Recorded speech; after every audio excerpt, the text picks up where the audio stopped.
Alright, I've been struggling to get this instrument cluster out, and I finally did end up getting it out. I just did my first oil change on this vehicle since I bought it, and I noticed for the first time, I don't know why I didn't really bother checking this, but I didn't see the oil light, the oil low pressure indicator light going off, so I imagine that either the bulb is dead or something. I'm going to pull the bulb out now that I finally have it out. You know, it's possible maybe that you could have gotten it out, but a big deal was I had to rotate this thing outwards while it was still in here. So I had to, oh great, that's my screw, and hopefully I can find that again. Basically I had to rotate that out, and this lip was getting in the way, and with that I couldn't really remove this plastic very easily, so I had to end up just dropping the entire steering column, as you can see. So basically I rotated that guy after dropping the steering column, then it popped out and I was able to disconnect those. But I'm going to go ahead and change the bulb on that. But basically, here, I'll just walk through this really quick.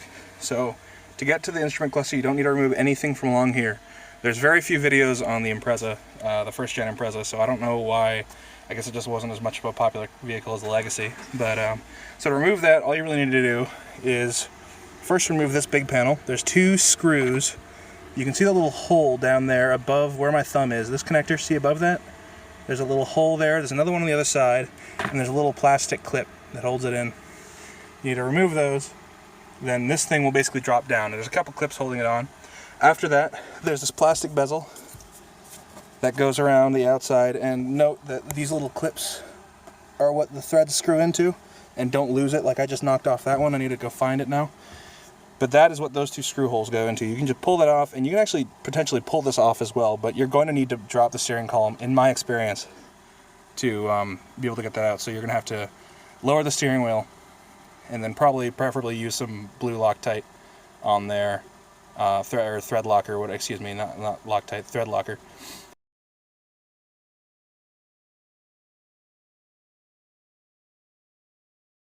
And those were on there really tight. I was using a very small little tool there, ratchet, but you know, using all my force I was able to get it off. But it was you probably want to use some Loctite on there, considering it's the steering column. So, and also don't torque this too much. The only thing keeping it in there is a little place where it goes through the firewall. So if you're able to get that off, so anyway, pull this guy out, then probably drop the steering column. You can fight with it a little bit, but in order to avoid scratching this too much, I'd recommend just dropping the steering column a little bit after you get to those things. There's two bolts holding up the steering column. It's very obvious right here.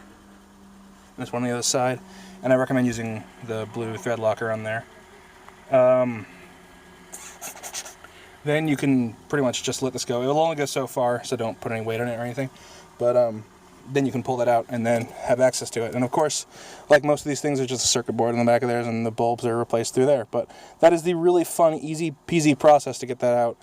And you can probably see right there next to the 0, there's the oil light. So I'm going to be checking that one right above my right pinky. I'm going to be seeing if that light bulb is dead, obviously. You know what I'm actually going to do is I'm going to switch these two bulbs, since they appear to be the same ones. Hopefully that'll be easy, and then I'll just turn it on and see if I get the oil indicator light. Then I'll have for sure whether the bulb is gone or not. But anyway, that's how you remove the instrument cluster on a, 1991 to 1999 Subaru Impreza, first gen Impreza is what I'll put in, and I'll look up a bunch of synonyms and stuff, because there's a lot of different names for this. In the UK they call it instrument cluster or gauge cluster. Here we call them instrument panel. So anyway, I really hope that this helps some people, because this was a big pain in the ass for me. And yeah, thanks for watching.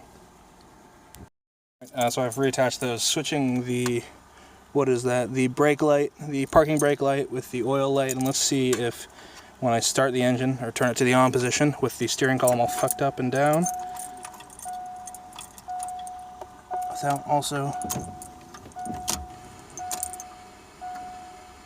no, okay.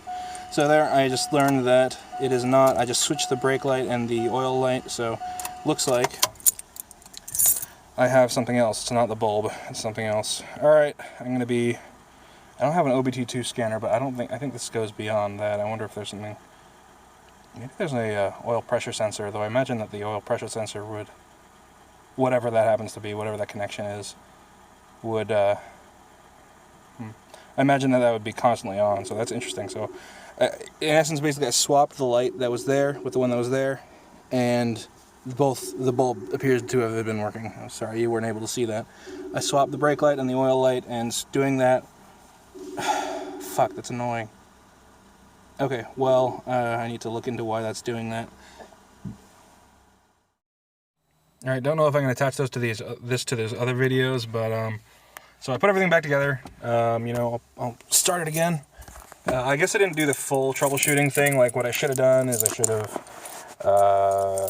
cleaned the little spot where the light bulb goes. That could be a point of failure. But I've gone ahead and reassembled everything, and I probably should have. So nothing there. I start it. Nothing there. I guess potentially it could be like the socket where the light goes in. It could be a lot of things. So I'm really not sure what to think. I need to take a look at the electrical diagrams that I've got from a PDF download. That if you need yourself, I recommend you just, you know, Google model year Impreza service manual, and it'll come up on some forum. But yeah, so I'm gonna have to check in what that might be. But yeah, now I gotta find a way to edit videos on my phone. So I don't know, I'm just gonna continue this video, but I talked to a guy at O'Reilly's again, and he told me that they have the oil sender, the oil pressure sender unit, which is this little guy right next to the EJ22 logo right there. It looks kind of like a spark plug. So that apparently sends oil, I imagine, or oil pressure data, I imagine, directly to the computer. There's a single spade connector on there. And he said that could potentially be my point of failure. Just, you know, guessing. He knew about as much of the situation as I do. Less, actually. And I just watched a video from a guy, and I'm going to put his info in the video description, I think, who showed how to get this out. And basically, the alternator on this belt is the tensioner. So if you just unscrew this, basically, you should be able to lift that out of the way and swap that out.